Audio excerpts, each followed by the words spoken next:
Hi friends, welcome to this lesson. So in today's session we are going to discuss our BRBL unit number 13, which is based on law relating to securities and mode of charge. So this is the second part. The first part we have already discussed. So let us see what are the topic we are going to see in this chapter. So the first topic is appropriation, second topic is assignment, third topic is pledge, fourth is hypothecation, fifth is banker's lien, and the seventh is sixth is set off. So ये सभी topics हम लोग पढ़ने वाले हैं इस chapter में. तो दोस्तों देखिए, बैंकर अपने बिजनेस लैंडिंग बिजनेस में उसके पास एक एप्रोप्रिएशन का राइट होता है और असाइनमेंट का राइट होता है.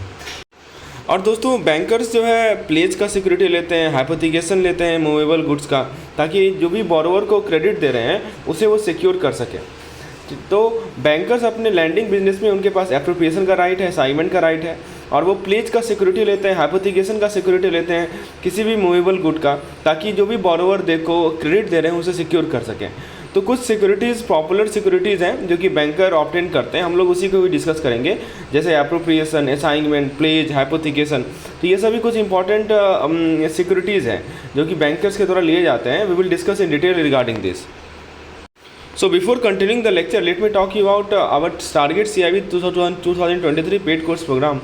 We are covering the 5 subjects, as you can see on the screen. You will get unit wise theory videos and PDF, MCQs videos and PDF, and the plans we have 3 plans available. To get more detail, you can WhatsApp me on the numbers shown on the screen. चलिए दोस्तों, हम लोग सबसे पहले पहला security की बात करते हैं. तो पहला सिक्योरिटी है हमारा एप्रोप्रिएशन. एप्रोप्रिएशन में क्या होता है दोस्तों कि ये हमारा सबसे पहले याद रखिएगा, आपसे कॉन्ट्रैक्ट एक्ट कौन सा है वो पूछा जाएगा. ठीक है, जैसे एक तो मैंने आपको बताया था, याद कीजिएगा आप, लास्ट लेक्चर में मैंने आपको मॉर्गेज के बारे में बताया था, वहाँ पे टीपी एक्ट था, ट्रांसफ़र ऑफ प्रॉपर्टी एक्ट था. उसी तरह दोस्तों ये जो एप्रोप्रिएशन है ना, यहाँ पे इंडियन कॉन्ट्रैक्ट एक्ट लगता है. ये आपको ध्यान रखना होगा कि कौन सा एक्ट लगता है, वेरी इंपॉर्टेंट. तो एप्रोप्रिएशन में इंडियन कॉन्ट्रैक्ट एक्ट लगता है, 1872 का एक्ट है. इसमें दोस्तों कुछ रूल्स है एप्रोप्रिएशन का, जो कि किसके लिए एप्लीकेबल होता है, क्रेडिटर के लिए एप्लीकेबल होता है. तो क्रेडिटर कौन होता है दोस्तों, जो जिसे क्रेडिट पे दिया है, राइट. जैसे मान लीजिए आपने किसी को उधार दिया, यानी या बैंक किसी को लोन देती है, तो बैंक क्रेडिटर है. तो फ्रेंड्स, एप्रोप्रिएशन किसके लिए एप्लीकेबल होता है, पहली बात क्रेडिटर के लिए एप्लीकेबल होता है. ठीक है, और क्रेडिटर को पेमेंट कहाँ से मिलता है, डेटर से पेमेंट मिलता है. तो जब भी ये रूल एप्रोप्रिएशन का नियम जो है तब भी एप्लीकेबल होगा जब बैंक क्रेडिटर है. लेकिन दोस्तों हम लोग सबसे पहले प्रिंसिपल में जाने से पहले सबसे पहले समझते हैं कि एप्रोप्रिएशन का मीनिंग क्या है. एप्रोप्रिएशन का सबसे पहला काम क्या याद रखना है आपको कि कौन सा कॉन्ट्रैक्ट है. तो इंडियन कॉन्ट्रैक्ट एक्ट 1872 है. एप्रोप्रिएशन का जो रूल्स है किसके लिए एप्लीकेबल होता है, क्रेडिटर के लिए एप्लीकेबल होता है. बैंक भी एक क्रेडिटर हो सकती है. ठीक है, तो सबसे पहले हम लोग रूल्स की बात करते हैं, एप्रोप्रिएशन का मतलब समझते हैं. तो दोस्तों लॉ में ये कहा गया है कि जब भी डेटर और क्रेडिटर इन्वॉल्व होगा, जैसा कि आप बैंकिंग बिजनेस का एग्जांपल ले सकते हैं, तो एप्रोप्रिएशन का मीनिंग ये होता है दोस्तों कि आप एक पार्टिकुलर पेमेंट को अप्लाई कर रहे हैं जो आपने डेटर से रिसीव किया. आपको डेटर से पैसा मिला, आपने उस पेमेंट को एप्लीकेशन किया. कहाँ अप्लाई किया, आपने अप्लाई किया एक डेब्ट के रिपेमेंट के लिए. ठीक है, तो डेटर से जो पैसा मिला उससे क्या हुआ, उसको आप क्या कर रहे हैं, एक डेब्ट को रिपे कर रहे हैं. यानी कि दोस्तों इसको और ऐसे भी कर सकते हैं कि आप कुछ फंड को एक्स्ट्रा रख रहे हैं, यानी जो भी फंड आपको डेटर से मिला आप एक स्पेसिफिक डेब्ट को पे कर रहे हैं. यही होता है हमारा एप्रोप्रिएशन. जो भी कर्ज था उसको आप पे कर रहे हैं, किसके माध्यम से, आपको जो डेटर से फंड मिला. This is called appropriation. तो जहाँ भी डेटर क्रेडिटर इन्वॉल्व होगा तो वहाँ पे एप्रोप्रिएशन का मतलब ये होता है कि आपने कुछ फंड को एक अलग से रखा है ताकि आप उसे अपने एक स्पेसिफिक डेब्ट को पे कर सकें. तो दोस्तों सेक्शन नंबर 59, सेक्शन 60 और सेक्शन 61, ये जो हमारा इंडियन कॉन्ट्रैक्ट एक्ट है, इसका 3 सेक्शन याद रखिएगा, 59, 60 और 61. ये बताता है आपको एप्रोप्रिएशन के रिगार्डिंग रूल्स. तो चलिए हम लोग तीनों को डिस्कस करते हैं. तो अभी तक हमने क्या क्या देखा दोस्तों, मैंने आपको बताया कि सबसे पहले इंपॉर्टेंट एक्ट है इंडियन कॉन्ट्रैक्ट एक्ट 1872.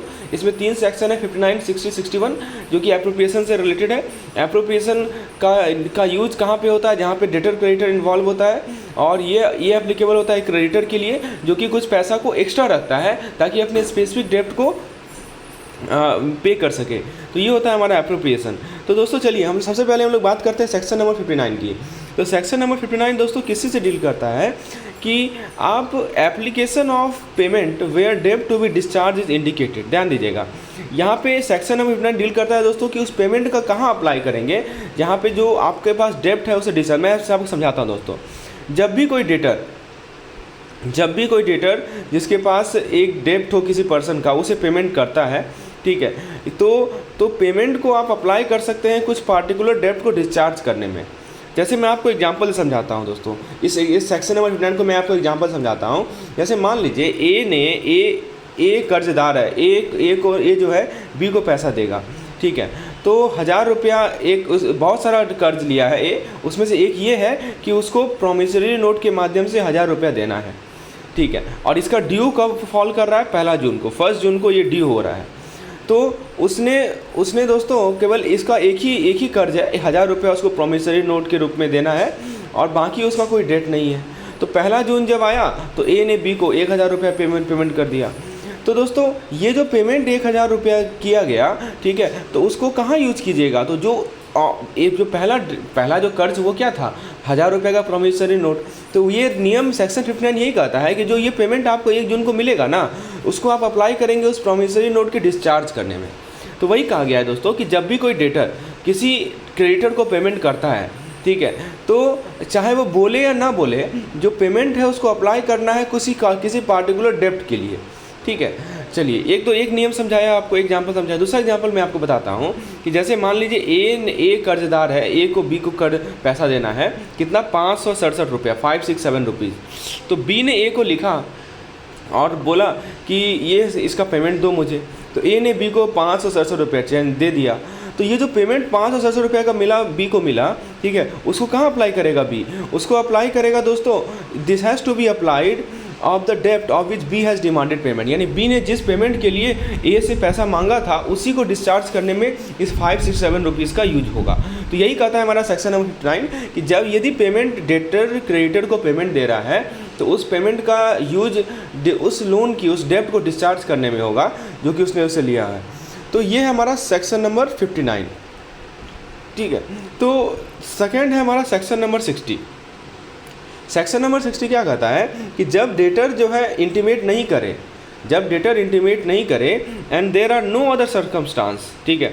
तो यहाँ पे बेसिकली 60 किससे डील करता है कि एप्लीकेशन ऑफ पेमेंट व्हेन डेप्ट to be discharge not indicated. तो सबसे पहले 59 क्या बताता है कि आपको जो पेमेंट मिला है उसका एप्लीकेशन जब आपको बताया गया है कि किस पर्पज़ के लिए पैसा दिया गया है।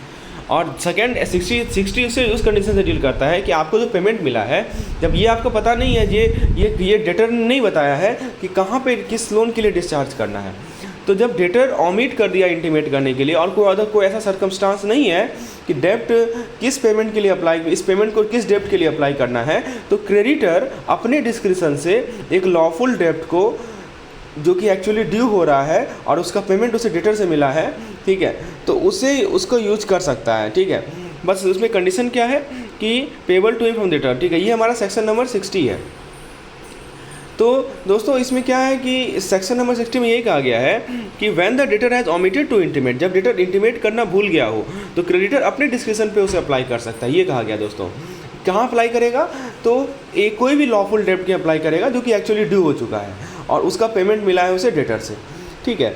तो वेदर इट्स रिकवरी इज़ और is not barred by law. हाँ, यहाँ पे कोई लॉ का ऐसा नहीं कि लॉ का द्वारा, बस कंडीशन ये है दोस्तों कि लॉ के द्वारा कुछ रिकवरी में कुछ बारिंग नहीं आना चाहिए, ठीक है। चलिए ये बात ध्यान रखना है। तो ये हमारा सेक्शन नंबर 60 है। दूसरा सेक्शन है section number 61। Section number 61 deal करता है वैसे सिचुएशन से जहाँ पे दोनों में से ना ही डेटर और ना ही क्रेडिटर एप्रोप्रिएशन करते हैं। सेक्शन 61 क्या कहता है दोस्तों, where neither party makes an appropriation, यदि ना ही क्रेडिटर ना ही डेटर एप्रोप्रिएट करेगा तो पेमेंट को कहाँ अप्लाई करेंगे, तो जो ऑर्डर ऑफ टाइम है उसके डेप्ट के डिस्चार्ज में करेंगे, ठीक है।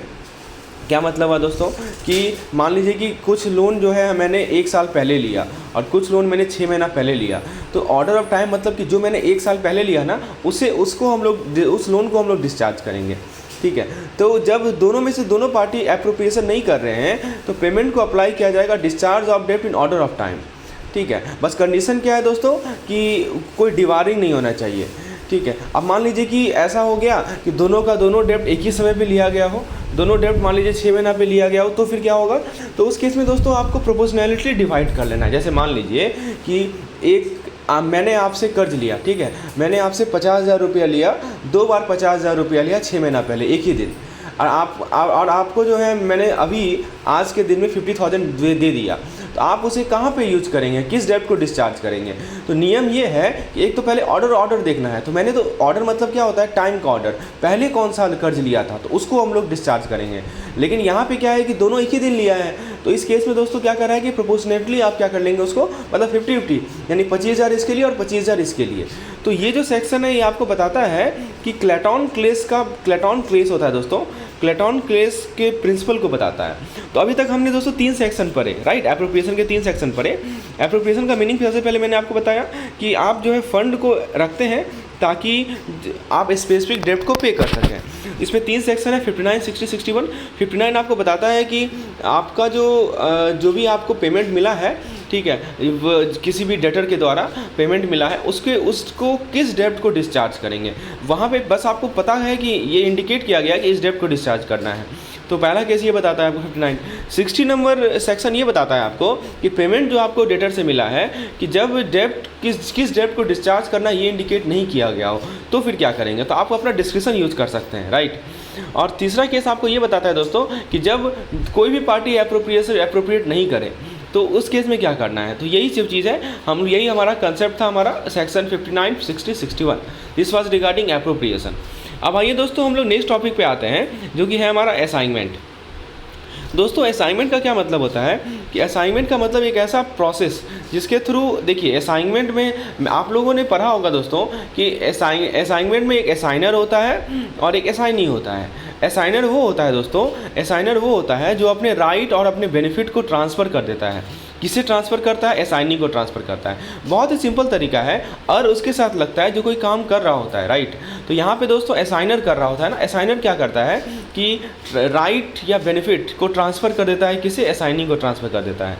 ध्यान दीजिएगा, ड्यूटी का ट्रांसफ़र नहीं होगा, बर्डन का ट्रांसफ़र नहीं होगा, और किसी डेट्रीमेंट का ट्रांसफ़र नहीं होगा बिना एग्रीमेंट के, ठीक है। बिना असाइनी जब तक एग्रीमेंट नहीं करेगा असाइनमेंट में तब तक ना ही ड्यूटी का ट्रांसफ़र होगा ना ही बर्डन का ट्रांसफ़र होगा, ठीक है। लेकिन राइट का ट्रांसफ़र होता है। असाइनर क्या बोलता है कि तुम ये जो राइट्स है, जो हक है, ये बेनिफिट्स है, तुम ले लो, असाइनिंग को दे देता है, ठीक है।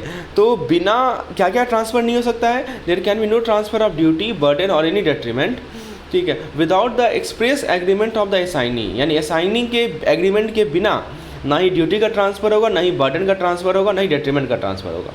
अब दोस्तों यहाँ पे जो पॉइंट आपको ध्यान रखना है वो ये है कि भारत में ये लॉफुल है कि आप चोज इन एक्शन इसको असाइन कर सकते हैं, ठीक है। क्या मतलब हुआ इसका कि चोज इन एक्शन का मतलब क्या हुआ दोस्तों कि एक हक होता है या बेनिफिशियल इंटरेस्ट होता है मूवेबल प्रॉपर्टी में। मूवेबल प्रॉपर्टी मतलब क्या होता है, चल संपत्ति, ठीक है। यानी इसको आप ऐसे भी कर सकते हैं कि एक राइट है कि आप ऐसे चीज़ को पॉजेस कर सकते हैं जिसको आप लीगल एक्शन के थ्रू ही ऑब्टेन कर सकते हैं। इसको हम एक्शनेबल क्लेम्स कहते हैं। एक्शनेबल क्लेम समझते हैं ना आप, कि कुछ ऐसा क्लेम होता है दोस्तों जिसको पॉजेस करने के लिए आपको लीगल एक्शन का हेल्प लेना पड़ता है, ठीक है। तो क्या कहा गया दोस्तों, in India it is lawful to assign chose in action also called actionable claim to anyone, ठीक है, एक्सेप्ट अ जज। मतलब आप एक्शनेबल क्लेम को किसी को भी असाइन कर सकते हैं, जज को छोड़कर, लीगल प्रैक्टिशनर को छोड़कर, और ये या कोई ऑफिसर को छोड़कर, ठीक है। तो ऑफिसर को छोड़कर, जज को छोड़कर, और किसी लीगल ऑफिसर को लीगल प्रैक्टिशनर को छोड़कर, किसी कोई मान लीजिए कोई कोर्ट का ऑफिसर है, ये कहा गया ट्रांसफ़र ऑफ प्रॉपर्टी एक्ट 1882 में, ठीक है। अब देखिए इंपॉर्टेंट सेक्शन है ट्रांसफ़र ऑफ प्रॉपर्टी एक्ट का, सेक्शन 130। इसमें क्या कहा गया है कि जो एक्शनेबल क्लेम होता है, एक्शनेबल क्लेम का मतलब वही मैंने आपको बताया। एक्शनेबल क्लेम का मतलब ये समझिए आप कि आप जो है एक राइट होता है आपके पास, एक इंटरेस्ट होता है किसमें, एक चल संपत्ति मूवेबल प्रॉपर्टी में, या आपके पास एक राइट है किसी भी चीज़ को पॉजेस करने का जो कि आप लीगल एक्शन के माध्यम से ही ऑब्टेन कर सकते हैं, उसे कहा जाता है एक्शनेबल क्लेम। यानी आप क्लेम करेंगे तब आपको वो आपके पास वो आएगा, that is called actionable claim. तो सेक्शन 130 आपको ये बताता है ट्रांसफ़र ऑफ प्रॉपर्टी एक्ट का कि ये जो एक्शनेबल क्लेम है ना, इसका जो ट्रांसफ़र होगा, ठीक है, वो कैसे ट्रांसफ़र होगा, by execution of an instrument in writing.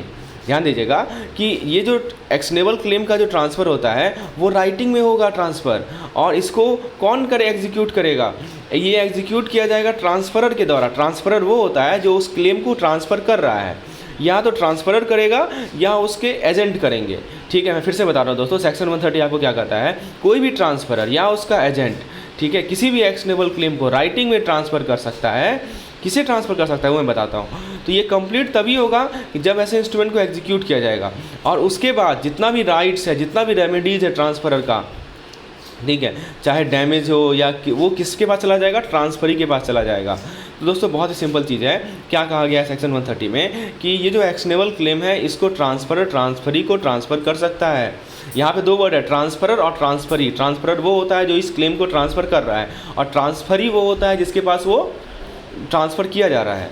तो सेक्शन 130 आपको यही कहता है कि कोई भी एक्शनेबल क्लेम को ट्रांसफ़र किया जा सकता है राइटिंग में इंस्ट्रूमेंट के। जब भी आप ऐसे इंस्ट्रूमेंट को एग्जीक्यूट करेंगे, ठीक है, या तो ट्रांसफ़र करेगा या उसके एजेंट करेंगे। किसे करेंगे, ट्रांसफरी को करेंगे। ठीक है, तो बस इसमें कुछ कंडीशन डाल दिया गया है। Provided that every dealing with the डेप्ट or actionable claim by the debtor or no other person from aliens. ठीक है, तो कंडीशन बस ये है कि जो भी आदमी जो भी एक्शनेबल क्लेम से डील कर रहा है, ठीक है, और जहाँ से एक्शनेबल क्लेम लिया जा रहा है, उसके पास एक राइट है कि वो रिकवर कर सकता है ऐसे डेप्ट को या ऐसे एक्शनेबल क्लेम को। ठीक है, तो ये वैलिड होगा ऐसे ट्रांसफ़र में। तो दोस्तों कोई भी एक्शनेबल क्लेम का जो ट्रांसफरी होता है, जब ट्रांसफरी की बात कर रहे हैं दोस्तों, यहाँ देखिए लिखा हुआ है, the transferee of an actionable claim may upon the execution of such instrument of transfer sue or institute proceeding for the same in his own name without obtaining the transferor consent to such suit or proceeding and without making a party। देखिए क्या कर रहा है दोस्तों, समझिए इसको। मैं आपको एग्जांपल से भी समझाता हूँ तो ये कंसेप्ट क्लियर होगा। क्या कर रहा है दोस्तों कि कोई भी एक्शनेबल क्लेम है, उसका जो ट्रांसफरी है वो स्यू कर सकता है किसे, ट्रांसफरर को, बिना उसके कंसेंट लिए। अब मैं आपको इसको एग्जाम्पल से समझाता हूँ। जैसे देखिए, ये जो हमने असाइनमेंट को अभी हम लोग पढ़ रहे हैं असाइनमेंट के बारे में ना, आपको मैं एग्जांपल समझाता हूँ। जैसे मान लीजिए कि ए कर्जदार है, ए ने बी से पैसा लिया, ठीक है, और बी ने क्या किया कि उस ए ने बी से पैसा लिया, ठीक है, तो सर्टेन अमाउंट, मान लीजिए कुछ भी अमाउंट है, और बी ने क्या किया दोस्तों, उस डेप्ट को सी को ट्रांसफ़र कर दिया। सी को बोला कि चलो तुम ए से ले लेना पैसा, तुमको ए पैसा दे देगा। तो यहाँ पे बी जो है ना वो डेप्ट डिमांड किया ए से, ठीक है, बी ए से डेप्ट डिमांड किया, ठीक है, तो यहाँ पे क्या है कि ये बी ने तो ट्रांसफ़र कर दिया डेप्ट सी को, ठीक है। जैसे यहाँ तीन पार्टी है, समझिए, आप है, मैं हूँ और एक थर्ड पार्टी है। थर्ड पार्टी मान लीजिए सुमित है, ठीक है, ऐसे समझिए, आप है, मैं हूँ और सुमित है, ठीक है। तो आपने मुझसे जो है कुछ कर्ज लिया, ठीक है, मैंने दे दिया। फिर आपने क्या किया कि उस कर्ज को सुमित को ट्रांसफ़र कर दिया, ठीक है, कि ये लो सुमित, तुम मेरे से पैसा ले लेना। अब क्या हुआ दोस्तों कि आप जो है तो मैंने क्या किया, सुमित को ट्रांसफ़र कर दिया वो कर्ज। तो दोस्तों मैं आपसे कह रहा हूँ कि लाओ मेरा पैसा चुकाओ, ठीक है। तो दोस्तों बी जो है जो ए से डेप्ट डिमांड कर रहा है, ठीक है, लेकिन अभी तक उसे ए को जिसने कर्ज लिया है उसे कोई नोटिस नहीं मिला है ऐसे ट्रांसफ़र का, ठीक है। तो उसने क्या किया कि बी जो है ए को डिमांड किया कि, तो यहाँ पे देखिए, यहाँ पे क्या हो रहा है कि ए लिया था बी से कर्ज, ठीक है, और बी ने क्या किया, उस कर्ज को ट्रांसफ़र कर दिया सी को। ए को पता भी नहीं है कि ट्रांसफ़र हुआ है कि नहीं हुआ है। बी जो है ए से डेप्ट डिमांड किया, तो ए ने पेमेंट कर दिया। ए को पता ही नहीं है कि उसने जो है सी को ट्रांसफ़र कर दिया, ए ने बी को पेमेंट कर दिया, अब पेमेंट वैलिड है। तो सी यहाँ पे ए को स्यू नहीं कर सकता उस डेप्ट के लिए, ठीक है। वही कहा गया है दोस्तों कि the transferee of an actionable claim may upon execution of such instrument और transfer as aforesaid sue or institute proceeding for the same in own name without obtaining transfer consent. अब देखिए, ये तो पहला कंसेप्ट था, ये जो आपको मैंने पहला केस जो समझाया था, जो फर्स्ट केस समझाया था उससे रिलेटेड था, जो हमारा सेक्शन नंबर 131 है। सेक्शन नंबर 131 के 131 के अकॉर्डिंगली वैसा पेमेंट किया। अच्छा, एक दूसरा एग्जांपल देखिए। दूसरा एग्जांपल ये है कि ए ने एक पॉलिसी खरीदा, अपने लाइफ इंश्योरेंस पॉलिसी खरीदा किसी इंश्योरेंस कंपनी से, ठीक है, और फिर ये लाइफ इंश्योरेंस पॉलिसी ना ए ने क्या किया, किसी बैंक को असाइन कर दिया, ठीक है, कि जो भी पेमेंट आएगा वो उसका सिक्योर रहेगा, ठीक है, उसके डेप्ट के लिए। तो यदि ए की मृत्यु हो जाती है तो बैंक जो है क्या करेगा कि जो भी पॉलिसी का अमाउंट है, ठीक है, वो रिसीव करेगा। Bank is entitled to receive the amount of the policy, ठीक है। और यदि and to sue on it without the concurrence of a executor, तो ये जो सेक्शन 130 का जो प्रोविज़न है उसके अकॉर्डिंगली बी को इंटाइटल किया गया है कि वो ए का जो पॉलिसीज़ है, ए का जो लाइफ इंश्योरेंस पॉलिसी है उसका सम वो रिसीव करेगा और वो स्यू भी कर सकता है, ठीक है, without the concurrence of a executor, A के एग्जीक्यूटर के बिना कंसेंट लिए बी चाहे बैंक चाहे तो स्यू भी कर सकता है उस इंश्योरेंस कंपनीज को, ठीक है। तो ये प्रोविज़न दिया गया है सेक्शन नंबर 130 में। वही कहा गया है कि कोई एक्शनेबल क्लेम था, अब यहाँ पे एक्शनेबल क्लेम क्या है हमारा, लाइफ इंश्योरेंस पॉलिसी, ठीक है। तो किसे ट्रांसफ़र कर दिया गया, बैंक को ट्रांसफ़र कर दिया गया। ए ने क्या किया कि बी बैंक को ट्रांसफ़र कर दिया। तो वो जो ट्रांसफरी है, यहाँ पे ट्रांसफरी कौन है, बैंक है। तो ट्रांसफरी जो है ऐसे इंस्ट्रूमेंट को, ठीक है, ऐसे इंस्ट्रूमेंट के बिहाफ में या तो सारा अमाउंट खुद ले लेगा, नहीं तो वो स्यू भी कर सकता है बिना ट्रांसफरर के कंसेंट लिए हुए। यही कहा गया है सेक्शन नंबर 130 में, ठीक है। तो यहाँ पे मैंने 2 एग्जाम्पल लिए आपको। पहला एग्जाम्पल मैंने आपको समझाया कि किस केस में स्यू नहीं कर सकता और किस केस में स्यू कर सकता है। चलिए, तो ये था हमारा असाइनमेंट का केस। अब देखिए सेक्शन नंबर, इसमें एक और सेक्शन है 131। सेक्शन नंबर 131 हमारा ट्रांसफर प्रॉपर्टी एक्ट का ये कहता है कि जो भी ट्रांसफ़र का नोटिस होगा किसी भी एक्शनेबल क्लेम का, वो राइटिंग में होगा। ट्रांसफ़र उस पर साइन करेगा या उसके एजेंट साइन करेंगे, और यदि ट्रांसफ़रर रिफ्यूज़ करते हैं साइन करने में, ठीक है, तो आप तो उस केस में क्या होगा, देखिए मैं क्या बता रहा हूँ कि कोई भी ट्रांसफ़र का नोटिस है एक्शनेबल क्लेम का, वो राइटिंग में होगा और उस पर ट्रांसफ़रर या उसके एजेंट साइन करेंगे उसके बिहाफ में। और यदि ट्रांसफ़रर नहीं साइन करता है, ठीक है, तो ट्रांसफरी अपने एजेंट के माध्यम से वो नाम बताएगा, एड्रेस बताएगा ट्रांसफरी का, ठीक है। तो ये सेक्शन नंबर 131 है। तो ये पहला पॉइंट ध्यान रखिएगा कि ये उसे साइन करना मस्ट है। यदि in case the transfer refuse, यदि वो रिफ्यूज़ करता है, ठीक है, तो वो स्टेट करेगा नाम क्या है और ट्रांसफरी का एड्रेस क्या है, उसमें ज़रूर लिखिएगा। अच्छा, और दूसरी बात क्या है, सेक्शन नंबर 132 क्या कहता है दोस्तों, सेक्शन नंबर 132 ये कहता है कि सेक्शन नंबर 132 बताता है कि ट्रांसफरी की क्या लायबिलिटी है ऐसे एक्शनेबल क्लेम में, ठीक है, तो वो बताता है। अब मैं आपको एग्जांपल समझाता हूँ सेक्शन 131 क्या है, सेक्शन 132 क्या है। जैसे मान लीजिए ए ने सी को एक डेब्ट ट्रांसफ़र किया, ठीक है, जो कि ड्यू था बी से, ठीक है। तो ए ने क्या किया, सी को डेब्ट ट्रांसफ़र कर दिया। तो यही होता है ट्रांसफ़र यही हो गया कि ए जो है सी से डेब्ट लिया, ए जो है बी से डेब्ट लिया हुआ था, ठीक है। नहीं, देखिए तो 3 आदमी है, ए बी सी, ठीक है। तो ए बी सी जो है 3 आदमी है। तो यहाँ पे क्या हुआ दोस्तों कि A being then indebted, A transfer to C a डेब्ट due to him by B. तो ए ने क्या किया दोस्तों, एक डेब्ट को ट्रांसफ़र कर दिया किसे, सी में, ठीक है। तो ए सबसे पहले बी के लिए कर्जदार था, ठीक है, ए को पैसे देना था बी को, और उसने क्या किया, ए ने सी को ट्रांसफ़र कर दिया वो कर्ज को। तो जो सी है वो बी को स्यू करता है, ठीक है, क्योंकि देखिए दोस्तों, ए और बी 2 पार्टी थे, ठीक है। बी ने ए से कुछ पैसा लिया था, तो बी जो है ए को पैसा लौटाता, ठीक है। तो लेकिन ए ने क्या बोला कि सी को बोला, सी थर्ड पार्टी है, उसे बोला कि चलो तुम बी से पैसा ले लेना, ठीक है। तो लेकिन दिया नहीं पैसा, तो सी ने क्या किया, बी को स्यू कर दिया, ठीक है। तो जो भी सूट है, बी जो इंटाइटल्ड है, तो वो दोस्तों यहाँ पे बी जो है इंटाइटल्ड है कि वो अपना डेब्ट ड्यू ए को देगा, ठीक है, जबकि सी को पता नहीं था कि इस ट्रांसफ़र का डेट। तो ये एक पहला एग्जांपल हुआ। दूसरा एग्जांपल आप ले सकते हैं कि ए मान लीजिए एक बॉन्ड को एग्जीक्यूट किया बी के फेवर में, ठीक है। तो बॉन्ड तो एग्जीक्यूट किया था बी के फेवर में, इसमें सर्कमस्टांस ये था कि जो ए है वो डिलीवर कर देगा, ठीक है, ए हाँ the entitle the former to have it delivered up and cancel. तो बी ने क्या किया, सी को बॉन्ड असाइन कर दिया। ए ने बॉन्ड एग्जीक्यूट किया बी के फेवर में और बी ने उसे सी को असाइन कर दिया, और तो सी जो है यहाँ पे बॉन्ड ए के अगेंस्ट इन्फोर्स नहीं कर सकता है, ठीक है। तो वही कहा गया है दोस्तों सेक्शन नंबर 132 और सेक्शन नंबर 133 में। सेक्शन नंबर 136 डील करता है दोस्तों जजेस के रिगार्डिंग, लीगल प्रैक्टिसेस के रूल्स के रिगार्डिंग।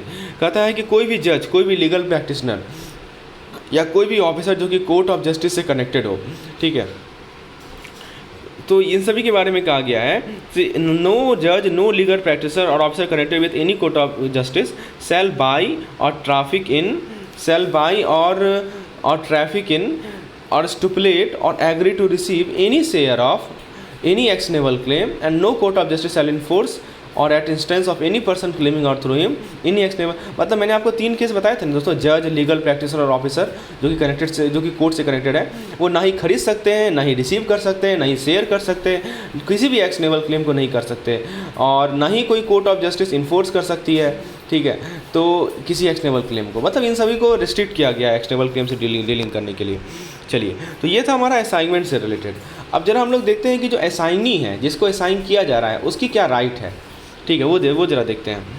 तो ये यहाँ पे दोस्तों ये हाईलाइट किया जाता है कि असाइनी के पास राइट है असाइनर के बराबर, ठीक है, और जो असाइनर को राइट है वही असाइनी को भी राइट है, उसके अच्छा राइट नहीं हो सकता। जैसे मान लीजिए कि एक डेटर है, उसका एक काउंटर क्लेम है, किसके अगेंस्ट, असाइनर के अगेंस्ट, ठीक है, तो right to receive the amount of डेब्ट assign will be subject to such claim provided that assignee has either no knowledge of it or assigner definitely stated in the agreement of assignment that no claim will be raised against the assignee। देखिए क्या हुआ कि दो आदमी है, एक असाइनर है और एक असाइनी है।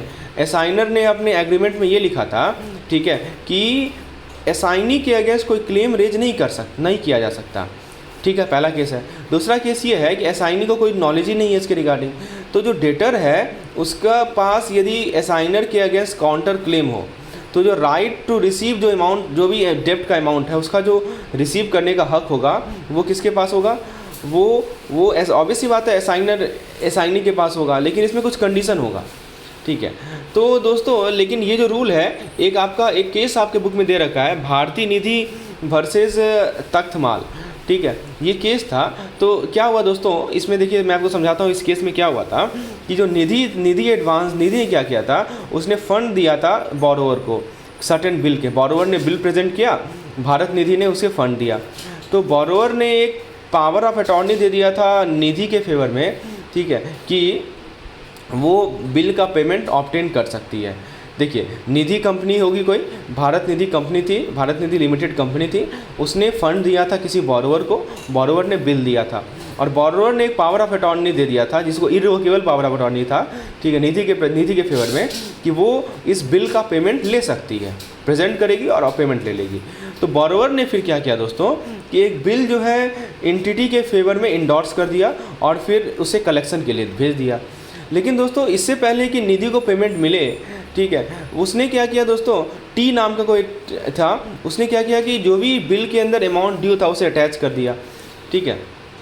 तो यहाँ पे दोस्तों सुप्रीम कोर्ट का यहाँ पे ये जजमेंट आया था पावर ऑफ अटॉर्नी के केस में कि यहाँ पे एक एग्रीमेंट है किसके बीच में, लैंडर और बोरोवर के बीच में, कि जो डेप्ट ड्यू है लैंडर को वो स्पेसिफिक फंड के लिए दिया जाएगा, ठीक है। तो यहाँ पे पावर ऑफ अटॉर्नी और इंडोर्समेंट को कपल किया जाए तो ये एक तरह से असाइनमेंट हो गया फंड का और ये रिवोकेबल नहीं है, ठीक है, इसके इट कांट बी रिवोक्ड। तो ये हमारा असाइनमेंट से related point section number 131, section number 130, ठीक है, और सेक्शन नंबर 136, इन सभी को ध्यान रखेंगे, this are regarding our assignment. Next है दोस्तों हमारा प्लेज का मतलब होता है दोस्तों गुड्स का बेलमेंट, ताकि क्या कर सकें हम, सिक्योरिटी के रूप में उसे यूज कर सकें, ठीक है। तो आप यहाँ पे बेलमेंट ऑफ गुड्स होता है for the purpose of providing securities for payment of डेप्ट और परफॉर्मेंस ऑफ, देखिए आपने मान लीजिए किसी को कर्ज दिया, ठीक है, तो आप उसे सिक्योरिटी के रूप में क्या करेंगे, गुड्स को रखेंगे, बेल करेंगे गुड्स को, और ये भी हमारा कॉन्ट्रैक्ट एक्ट के अंदर है, ये भी प्लेज भी है किसके अंदर, इंडियन कॉन्ट्रैक्ट एक्ट 1972 के अंदर है।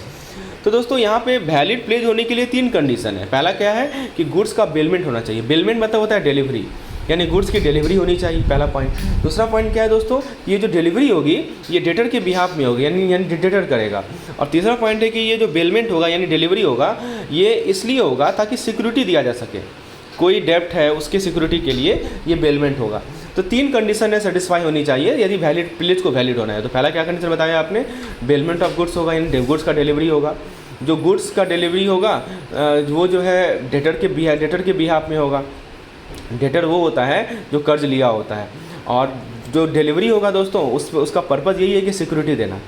तो दोस्तों जिसके गुड्स को बेल किया जाता है उसे पॉनर कहा जाता है।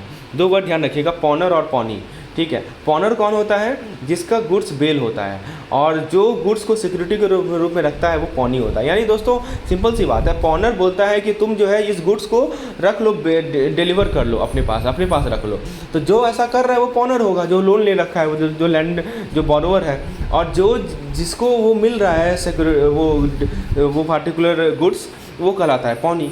तो यही होता है, 2 वर्ड पॉनर पॉनी बार वर्ड यूज होगा, तो आपको क्लियर होना चाहिए कि पॉनर क्या है, पॉनी क्या है। कोई प्लेज के लिए किन रिक्वायरमेंट की कौन सी रिक्वायरमेंट चाहिए, 3 रिक्वायरमेंट मैंने बताया आपको कि गुड्स का डिलीवरी होना चाहिए, डेटर के बिहाफ में डिलीवरी होना चाहिए, और ये जो गुड्स को डिलीवरी हो रहा है उसका मेन पर्पज़ ये होना चाहिए कि सिक्योरिटी प्रोवाइड किया जाए। अब बात करें दोस्तों legal implication of a pledge. तो दोस्तों कुछ लीगल इम्प्लीकेशंस है प्लेज का। सबसे पहला इम्प्लीकेशन ये है कि जो भी प्रॉपर्टी का ऑनरशिप है वो पॉनर के पास रहेगा। पॉनर, पॉनी को समझिए, पॉनर मतलब कि जो बोरोवर है, जो लोन ले रखा है, यानी जो भी गुड्स को वो भेज रहा है, लेकिन ऑनरशिप किसके पास रहेगा? पॉनर के पास रहेगा। ठीक है, चलिए दूसरा पॉइंट क्या है कि सबसे एसेंशियल रिक्वायरमेंट ये है दोस्तों किसी प्लेज का कि constructive delivery of the good to the pawnee, यानी पॉनी को कंस्ट्रक्टिवली डिलीवर किया जाएगा गुड्स। कंस्ट्रक्टिव डिलीवरी का मतलब ये हुआ कोई फिजिकल डिलीवरी जरूरी नहीं है।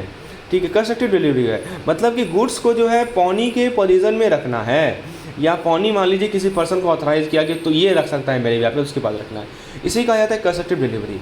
फिजिकल डिलीवरी का जरूरत नहीं है। ठीक है, अब जैसे देखिए कैसे कैसे किस तरह से डिलीवरी हो सकता है मैं समझाता हूँ। तो गुड्स को डिलीवर करने का कुछ तरीका है जो कि सेल्स ऑफ गुड्स एक्ट में लिखा हुआ है। पहला है कि आप जो चाबी, गोडाउन का चाबी दे दीजिए। मान लीजिए कि एक गोडाउन है जिसके अंदर कुछ गुड्स रखा हुआ है, उसका चाबी आप क्या किए? पॉनी को दे दिए। दूसरा तरीका क्या है कि आप अटॉर्नमेंट कर सकते हैं। अटॉर्नमेंट का मतलब क्या होता है दोस्तों? अटॉर्नमेंट का मतलब ये होता है कि गुड्स मान लीजिए पब्लिक वेयर हाउस में है, तो जो वेयर हाउसमैन है वो पॉनी को एक्नॉलेज करेगा कि वो उस गुड्स को होल्ड करेगा पॉनी के बिहाफ में।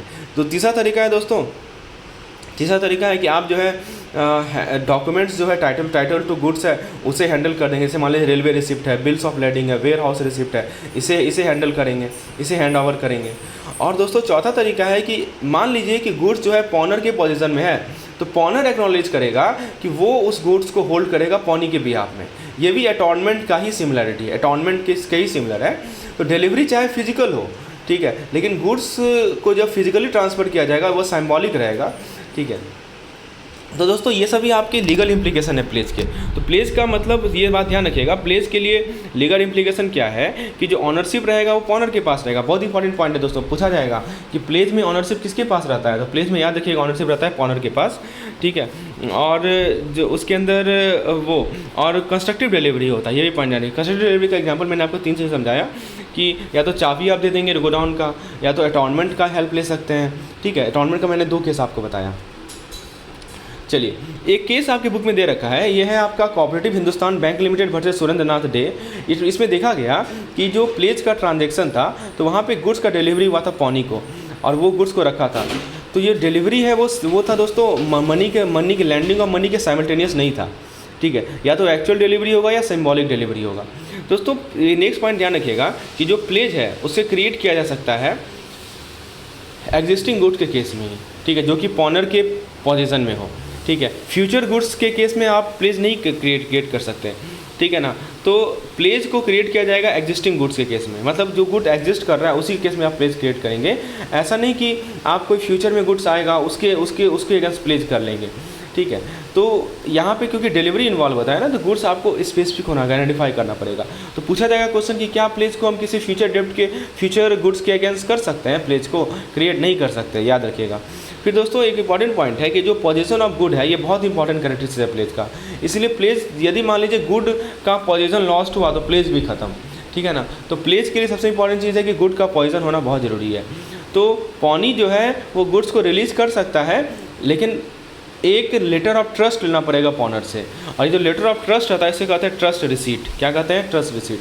तो पॉनी चाहे तो ठीक है वो गुड्स को रिलीज कर देगा, क्योंकि देखिए पोजीशन किसके पास है? पोजीशन है पॉनी के पास। ऑनरशिप किसके पास है? ऑनरशिप है पॉनर के पास। लेकिन पॉनी चाहे तो उस गुड्स को, उस पार्टिकुलर गुड्स को रिलीज कर सकता है, लेकिन एक ट्रस्ट रिसीट लेना पड़ेगा किससे? पॉनर से।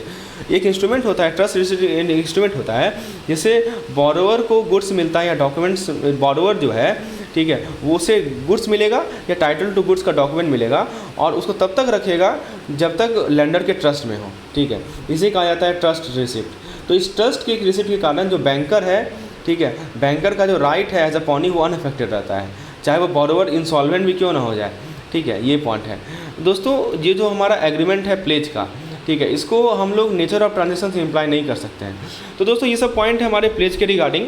अब हम लोग बात करते हैं दोस्तों प्रायोरिटी ऑफ चार्ज। तो प्रायोरिटी ऑफ चार्ज हम लोग नेक्स्ट लेक्चर में बात करेंगे, जो कि पेड मेंबर के लिए अवेलेबल होगा। If you want such type of lecture you can WhatsApp me on the number shown in the description box, okay, and I will provide you such lecture, such as videos lecture and PDF also. Thank you.